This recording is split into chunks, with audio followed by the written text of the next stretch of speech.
नमस्कार दोस्तों, आप सभी लोगों का एक बार फिर से बहुत बहुत स्वागत है आपके अपने YouTube चैनल पर। मैं फिर हाजिर हूँ एक और वीडियो के साथ। और आज की अपनी इस वीडियो में हम जो हमारी लास्ट वीडियो थी नंबर सिस्टम की क्लास फर्स्ट, उसी को हम कंटिन्यू करेंगे और ये क्लास सेकंड है और उसी कड़ी को हम आगे बढ़ाएंगे।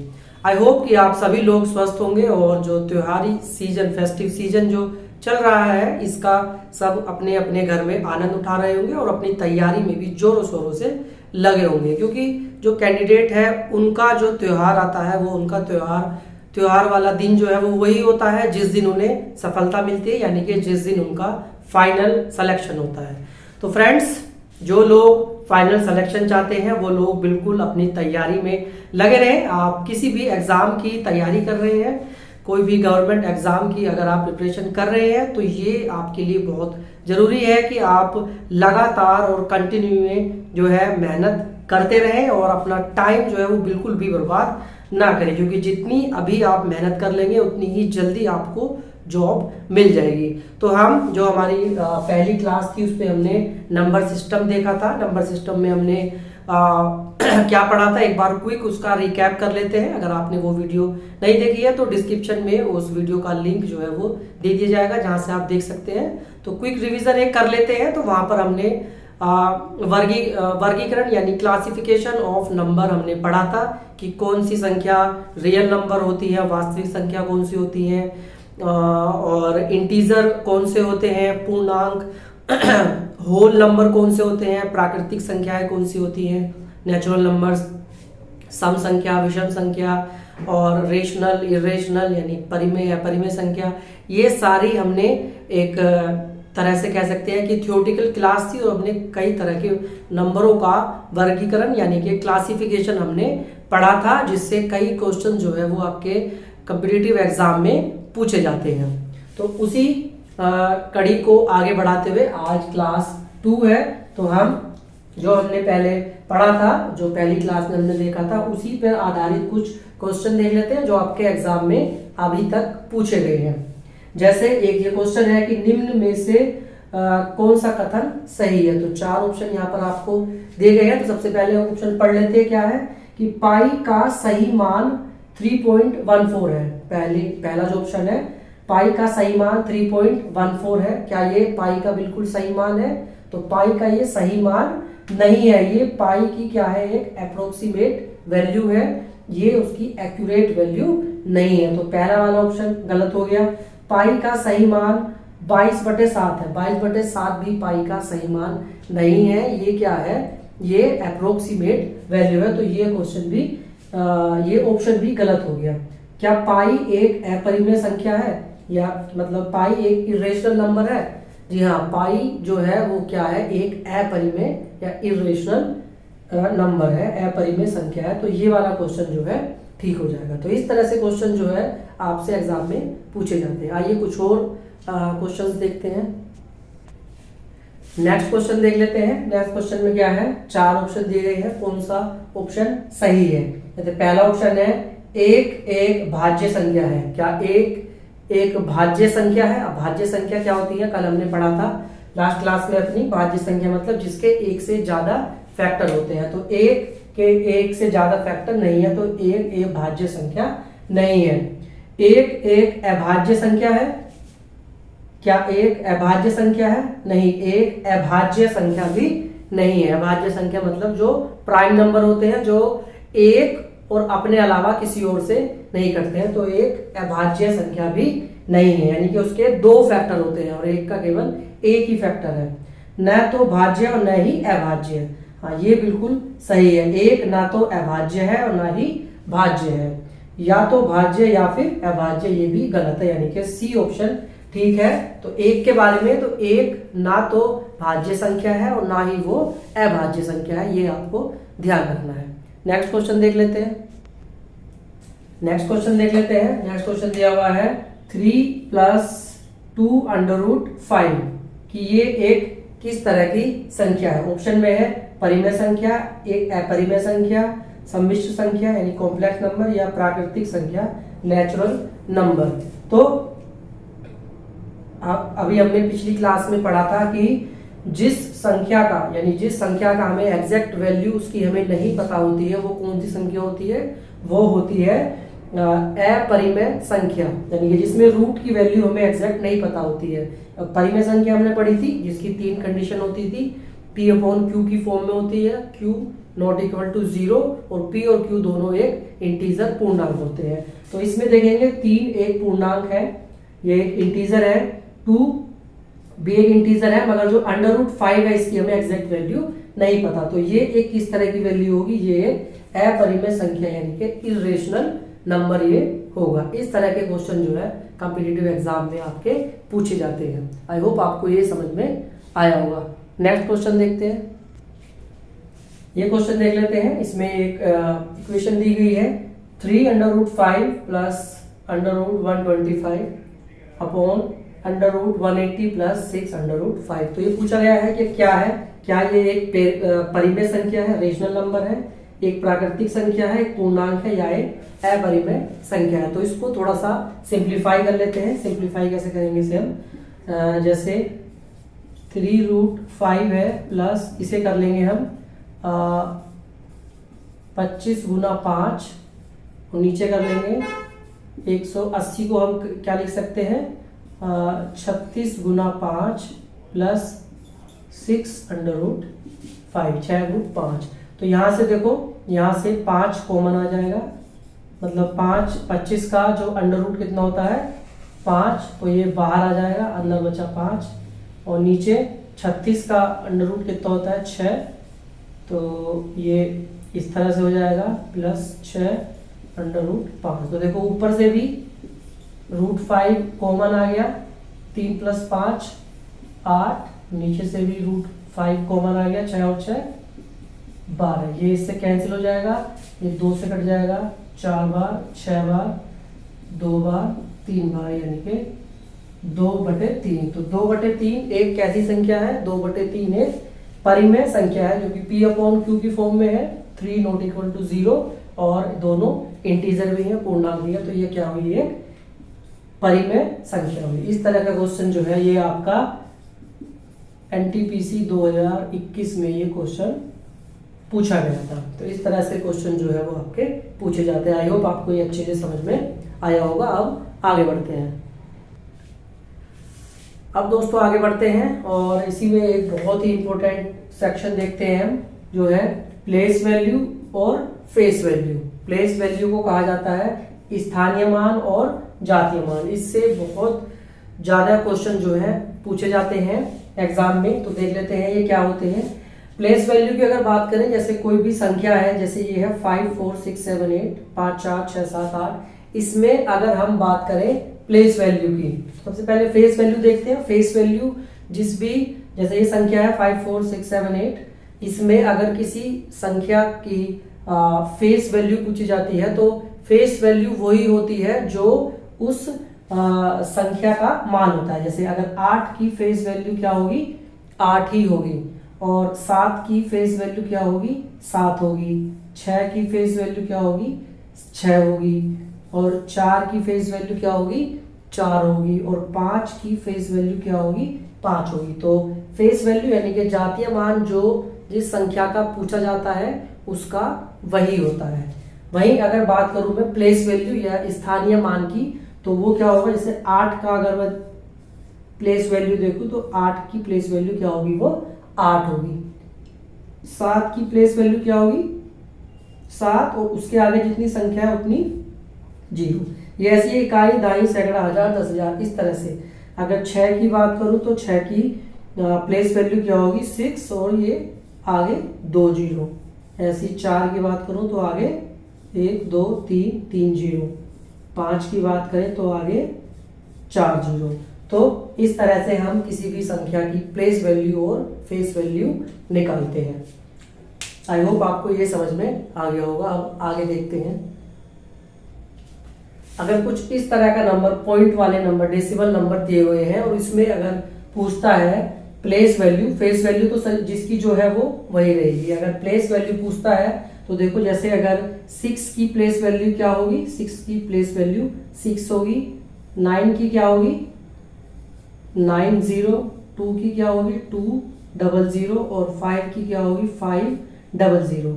अब अगर इसकी 8 की बात करें प्लेस वैल्यू की, तो 8 की प्लेस वैल्यू क्या होगी 0.8।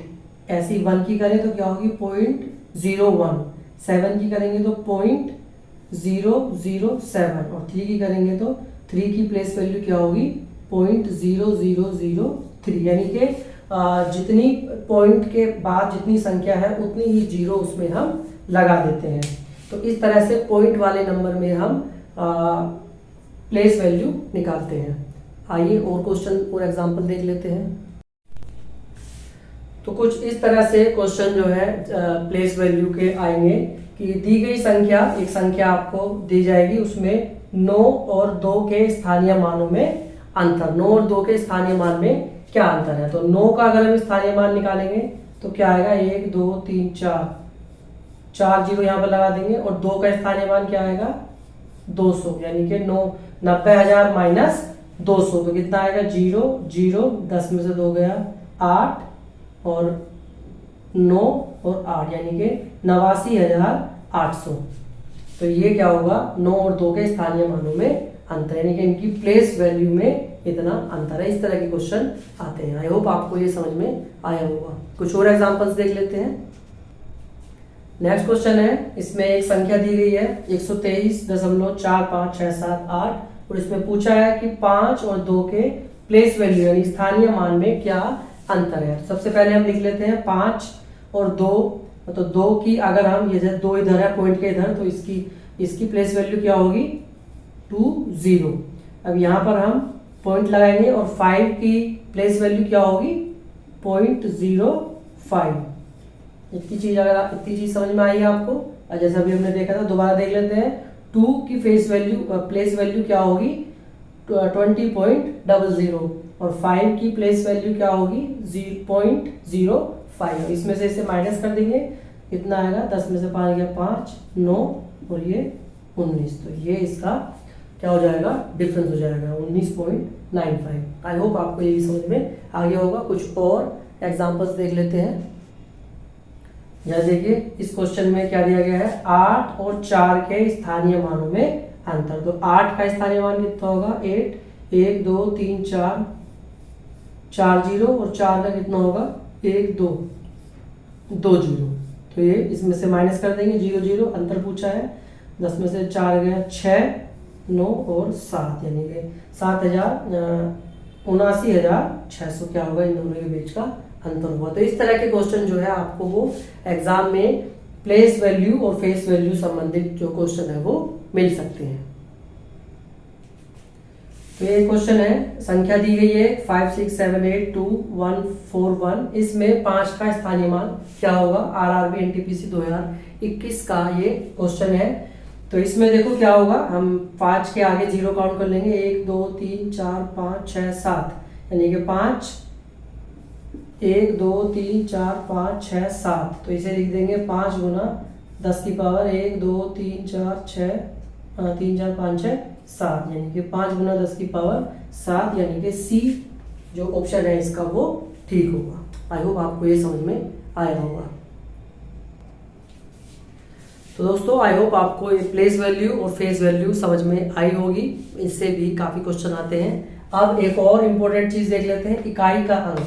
बहुत सारे क्वेश्चंस आते हैं कि दी गई संख्या में मल्टीप्लिकेशन रहती है, उसमें इकाई का अंक वो पूछ लेते हैं कि इकाई का अंक क्या होगा। जैसे कोई भी संख्या है 583 इंटू 281 इंटू 217, तो इसमें पूछ लेता है कि इकाई का अंक क्या होगा। इकाई का अंक अगर पूछता है तो हमें केवल इकाई के अंक से ही मतलब है। तो हम इसकी मल्टीप्लाई इसमें करेंगे, 3 गुना 1 कितना आएगा 3 और 3 गुना 7 कितना आएगा 21। 21 में इकाई का अंक क्या होगा 1। तो इसकी मल्टीप्लिकेशन जब इसकी गुना करेंगे तो उसमें इकाई का अंक क्या आएगा, हम इकाई के अंक की ही मल्टीप्लाई करते हैं और फिर उसमें जो भी इकाई का अंक है वो ही इकाई का अंक होता है। जैसे 3 गुना एक बार करेंगे 3 एकम 3 और 3 गुना 7 21। 21 में इकाई का अंक क्या होगा 1। तो इस तरह से हम इकाई का अंक निकालते हैं। अब जैसे एक और संख्या देखते हैं। जैसे एक संख्या है 285 इंटू 3213 इंटू 125 इंटू 3413 इंटू 4769। इसमें देखो इकाई का अंक क्या होगा। तो ये आपको एक चीज ध्यान देनी है कि अगर स्टार्टिंग में 5 आ जाए, अगर स्टार्टिंग में 5 आ जाए और आगे जितने भी इकाई के अंक हैं, जैसे कि इसमें 3 है, इसमें 5 है, इसमें 1 है और इसमें 9 है। शुरू में अगर 5 आ गया और लास्ट में सारी संख्याएं क्या है, लास्ट में जितनी भी यूनिट डिजिट है आगे की वो सारी क्या है, विषम है। विषम संख्या यानी कि ओड नंबर है, यानी 5 गुना 3, 3 गुना 5, 5 गुना 1, 1 गुना 9। तो ऐसी स्थिति में इकाई का अंक हमेशा क्या आएगा, वो 5 ही आएगा। ये चीज आपको ध्यान में रखनी है। ये जैसे करके भी देख लेते हैं। 5 या 15 और फिर आएगा 5 या 15 5, 5 पंजे 25, 5 का 5, 5 45। तो अगर शुरू में 5 आ गया और आगे सारी संख्याएं क्या है, सारी संख्याएं विषम है, तो इकाई का अंक क्या आएगा, वो हमेशा 5 आएगा। ये आपको ध्यान में रखना है। ऐसे ही अगर मैं कहूं कि 365 into 462 into 135 into 669 into 337 into 482। इसमें देखो अगर शुरू में 5 आ गया, शुरू में अगर 5 आ गया और आगे अगर एक भी सम संख्या आ जाए, यूनिट डिजिट की हम बात कर रहे हैं, एक भी अगर सम संख्या यानी कि इवन नंबर आ जाए अगर, तो उसमें क्या होगा, उसमें इकाई का अंक हमेशा कितना होगा, 0 होगा। जैसे 5 10 0। अब 0 की मल्टीप्लाई किसी में भी कर दो, चाहे कोई भी संख्या हो, सम हो या विषम हो, शुरू में 5 होना चाहिए, तो फिर वो क्या आ जाएगी, फिर वो 0, उसका इकाई का अंक क्या आएगा, वो हमेशा 0 ही आएगा। तो ये चीज आपको ध्यान में रखनी है। जब भी इकाई के अंक वाले क्वेश्चन पूछे जाएंगे तो उसमें अगर शुरू में 5 आ गया तो ये 2 कंडीशन हमें ध्यान में बिल्कुल रखनी है। अगर ये चीज 2 चीज हम ध्यान में रखेंगे तो बहुत ही कम समय में हम वहां पर क्वेश्चन सोल्व कर देंगे। आई होप आपको ये चीज अच्छे से समझ में आई होगी। आगे देख लेते हैं। तो पावर में हम देखते हैं कि पावर में अगर यूनिट डिजिट वो पूछ लेता है, तो जैसे अगर पावर है कुछ भी 1 की पावर 1, तो वो हमेशा 1 ही आएगा। 1 की पावर 2 हमेशा, यूनिट डिजिट की केवल बात कर रहे हैं, वो भी हमेशा 1 आएगा। 1 की पावर 3 हमेशा 1 आएगा। 1 की पावर 4 हमेशा 1 आएगा। यानी कि अगर कुछ भी संख्या हो और उसकी पावर 1 हो, लास्ट में अगर 1 आ गया, चाहे पावर कुछ भी हो, तो उसका यूनिट डिजिट हमेशा कितना आएगा, वो 1 ही आएगा। ऐसी 5 वाले केस में, जैसे 5 की पावर 1 5 यूनिट डिजिट, 5 की पावर 2 कितना आ गया 25, तो यूनिट डिजिट इसमें भी 5।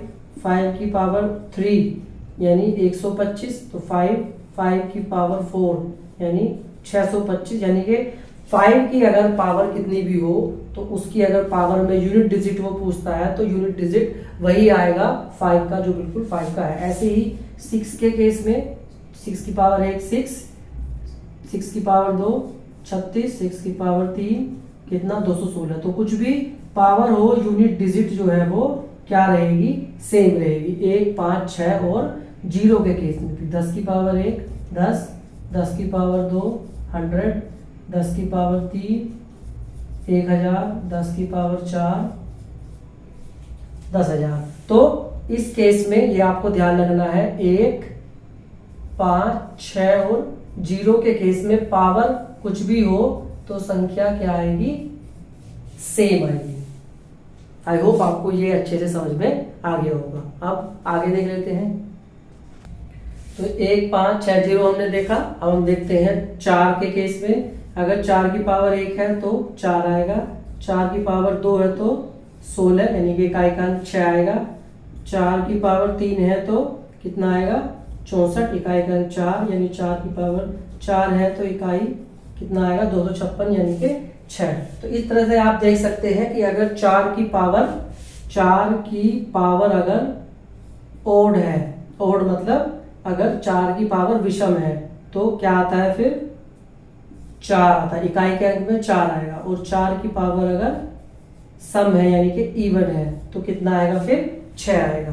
तो ये आपको ध्यान रखना है कि 4 की पावर अगर 2 है, 4 है, 6 है, 8 है, यानी कोई भी सम संख्या है तो हमेशा इकाई का अंक कितना आएगा, वो 6 आएगा। तो ये चीज आपको ध्यान में रखनी है। ऐसे ही अगर हम 9 का केस देखें, 9 की पावर 1 9, 9 की पावर 2 कितना, 9 9 81, 9 की पावर 3 कितना 729, 9 की पावर 4 कितना यह आएगा आपका 65 61। तो यहाँ पर भी आप देख सकते हैं कि जब 9 की पावर ओड होती है तो क्या आता है, फिर 9 आता है, यानी कि 9 की पावर अगर कोई भी विषम संख्या है तो इकाई का अंक हमेशा क्या आएगा, 9 आएगा। और 9 की पावर अगर सम संख्या है यानी कि इवन है तो हमेशा इकाई का अंक कितना आएगा, 1 आएगा। तो ये रूल भी आपको ध्यान में रखना है। 1 5 6 0 में बिल्कुल सेम, चाहे पावर कुछ भी हो, इकाई का अंक हमेशा वही आएगा। 4 और 9 वाले केस में हमें क्या ध्यान रखना है, पावर हमें ध्यान रखनी है कि अगर पावर ऑड है और या इवन है। 4 के केस में ऑड है तो 4 आएगा, इवन है तो 6 आएगा, यूनिट डिजिट इकाई का अंक। 9 के केस में ऑड है तो 9 और इवन है तो फिर क्या आएगा, 1 आएगा। तो ये चीज आपको ध्यान रखनी है। इसी पर आधारित बहुत सारे क्वेश्चन आएंगे। अब क्या बचा हमारा, 2 3 7 और 8, उसमें देख लेते हैं क्या रूल है। अब यहाँ देख लेते हैं कि 2 की पावर 1 2, 2 की पावर 2 4, 2 की पावर 3 8, 2 की पावर 4 16, 2 की पावर 5 32, 2 की पावर 6 64, 2 की पावर 7 128। तो यहाँ पर हम क्या देख रहे हैं कि 2 की पावर 1 है तो 2 4 8 6, फिर 2 4 8 6, 2 की पावर अगर हम 8 करेंगे तो कितना आएगा, 256। तो 2 4 8 6 यानी कि 4 अंक के बाद जो है, 4 पावर के बाद इसकी पावर जो है वो इकाई का अंक जो है वो फिर रिपीट हो रहा है। तो इसे बोलते हैं साइक्लिसिटी। क्या बोलते हैं इसे, साइक्लिसिटी। तो वो कितनी है, वो है 4। यानी देखो आप 4 के बाद से फिर इकाई का अंक जो है वो रिपीट हो रहा है। तो इसका रूल क्या है, इसका रूल ये है कि जो भी पावर होगी, 2 की जो भी पावर होगी, ठीक है, उसे हम 4 से डिवाइड कर देंगे। यानी कि इकाई का अंक अगर 2 है और कुछ भी उसकी पावर है तो उसे हम 4 से डिवाइड कर देंगे। और जो भी शेष बचेगा, जो भी क्या बचेगा, शेष बचेगा, वो 2 की पावर हम वो कर देंगे। तो इससे हमारा आंसर यानी कि इकाई का अंक आ जाएगा। अभी हम इसका एक एग्जाम्पल देखते हैं, एग्जाम्पल से आपको अच्छे समझ में आ जाएगा। बस ये रूल आपको ध्यान में रखना है कि अगर 2 की पावर कुछ भी है, लास्ट में यूनिट डिजिट अगर 2 आ गई तो उसमें क्या करना है, जो भी उसकी पावर होगी उसे 4 से डिवाइड करना है। और जो भी शेष बचेगा फिर वो 2 की पावर वो हमें कर देनी है, वो ही इकाई का अंक आ जाएगा। कुछ एग्जाम्पल देखते हैं अभी तो बिल्कुल ही अच्छे समझ में हमें आ जाएगा। जैसे कि एक एग्जाम्पल है कि इसमें 512 की पावर 512 की पावर 39, इसमें इकाई का अंक क्या आएगा। तो यहाँ पर हम देख सकते हैं लास्ट में यूनिट डिजिट क्या है, 2। तो 2 की पावर ये क्या है, 39। तो इसे 4 से डिवाइड करेंगे। 39 को अगर 4 से डिवाइड करेंगे तो कितनी बच जाएगा, 4 9 36, यानी कि शेष कितना बचेगा, शेष बचेगा कितना, यानी कि 3। तो 2 की पावर क्या कर देंगे हम, 3। 2 की पावर 3 कितना आ जाएगा, 8। तो इसमें इकाई का अंक क्या आ जाएगा, वो आ जाएगा 8। आई होप आपको ये अच्छे समझ में आ गया होगा। एक और देख लेते हैं, जैसे 1072 की पावर 42, 1072 की पावर 42 में इकाई का अंक क्या आएगा। तो फिर हम यहाँ पे देखो 2 है तो इसे हम 4 से डिवाइड कर देंगे।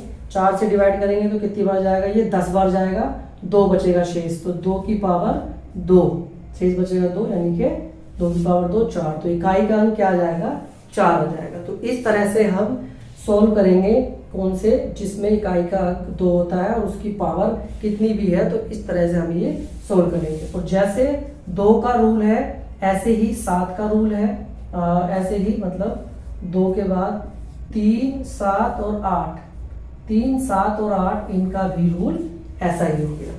तो ये चीज आपको बिल्कुल ध्यान में रखनी है। 1, 5, 6, 0 की पावर कुछ भी हो, यूनिट डिजिट सेम आएगा। 2, 3, 7, 8 में ये पावर वाला रूल लगेगा, और 4 और 9 के केस में इवन और ओड वाला वो रूल लगेगा। आई होप आपको ये रूल अच्छे समझ में आ गया होगा। अब इन पर आधारित कुछ हम क्वेश्चन देख लेते हैं जो एग्जाम में पूछे गए हैं। तो ये एक क्वेश्चन है। क्वेश्चन क्या है? 17 की पावर 256 के विस्तार में इकाई का अंक ज्ञात कीजिए। आपके ऑप्शन है 9, 7, 3 और 1। तो फटाफट हम रूल लगा लेते हैं। तो 7 वाला रूल हमारा क्या है? पावर वाला रूल है।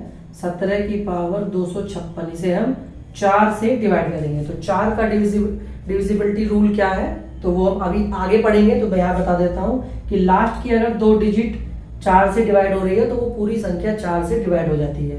तो इसे हम काटेंगे 56 को 4 से, तो ये कट जाएगा कितनी बार? 14 बार, यानी कि शेष बचेगा 0। तो अगर शेष 0 बचता है, किसी भी केस में अगर शेष 0 बचता है तो उसकी पावर हम 4 ही रखेंगे, यानी कि 7 की पावर 4। 7 की पावर 4 कितना आएगा? 7 गुना 7 गुना 7 गुना 7 7 49 49 3 43 और ये 2401, यानी कि यूनिट अंक इसमें क्या होगा? 1 होगा। आई होप आपको ये अच्छे से समझ में आ गया होगा। कोई अगर डाउट हो तो आप कमेंट में हमसे पूछ सकते हैं। फिर से देख लेते हैं। 17 की पावर 256, तो 256 7 वाला रूल लगाएंगे, पावर को 4 से डिवाइड करेंगे तो ये शेष बचेगा 0। रिमाइंडर हमें देखना है, रिमाइंडर 0। अगर 1 बचता तो 7 की पावर 1, 2 बचता तो 2, 3 तो 3 और 4 तो 4। और अगर यहाँ पर शेष कुछ नहीं बचता है तो भी हम क्या लेंगे? 4 लेंगे। तो 7 की पावर 4, 2401, यानी कि इकाई का अंक क्या हो जाएगा? 1। नेक्स्ट क्वेश्चन देख लेते हैं। ये क्वेश्चन है 257 की पावर 45 इंटू 248 की पावर 73 में इकाई का अंक क्या होगा? 4, 6, 5, 4, 3, 5 या 6। तो फटाफट सोल्व कर लेते हैं।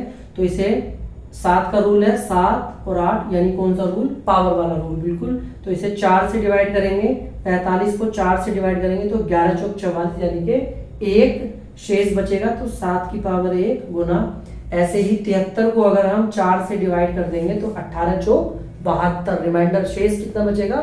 1 बचेगा, यानी कि 8 की पावर 1। 7 गुना 8 कितना हो गया? 56, यानी इकाई का कितना आया?